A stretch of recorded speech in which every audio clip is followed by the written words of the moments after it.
আসসালামু আলাইকুম আমার প্রিয় ভাই ও বোনেরা, আশা করি আপনারা সবাই ভালো আছেন। আপনাদের দয়ায় আমি অনেক অনেক ভালো আছি, আলহামদুলিল্লাহ। তো আপনাদেরকে দেখিয়েছিলাম কাঁচা পেঁপে।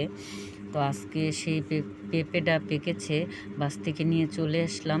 পেঁপেটা পাড়ার জন্য তো বাস্তি আগে আগে এসে দাঁড়িয়ে আছে যে পেঁপেটা পারবে। তো এক হাতে ক্যামেরা ধরা, এক হাতে কাটা, আপনাদেরকে দেখাতে পারবো না। এই তো পেরে নিলাম। তো মূলত এই গাছটা আমি কেটে ফেলবো। গাছটা কেটে এই জায়গাগুলা পরিষ্কার করে নিব, আগাছাগুলা। তো আমার পিছন পিছন দেখেন আমার দেশি মুরগিগুলো চলে আসছে। তো আগাছাগুলো আমি পরিষ্কার করে এই জায়গায় আমি মাটি ফালিয়ে নিব, ফেলে দিব।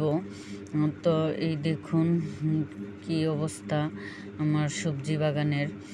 তো হচ্ছে এই পেয়ারা গাছটা আমার ছেলে রাস্তা থেকে কুড়িয়ে পেয়ে এনে দিয়েছিল যে মা গাছটা লাগাও। তো লাগানোর পরে এই গাছটা আজকে এত বড় হয়েছে, মাশাল্লাহ। তো এই দেখুন সবজিগুলো আমি পেরে নিয়েছি, আপনাদেরকে দেখাতে পারিনি, এর জন্য টালের নিচে অনেক পানি।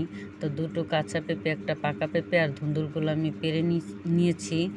তো দেখুন, আর এই হচ্ছে আমার সেই কুমড়ো গাছটা। তো কুমড়ো গাছটা আগে শোয়ানো ছিল টালটা, এখন আমি টালটা খাড়া করে দিয়েছি। তো এখন আমি বাসায় চলে যাব। এই তো বাসায় চলে আসলাম। তো আজকে এ পর্যন্তই। ভালো থাকবেন, সুস্থ থাকবেন। আল্লাহ হাফেজ।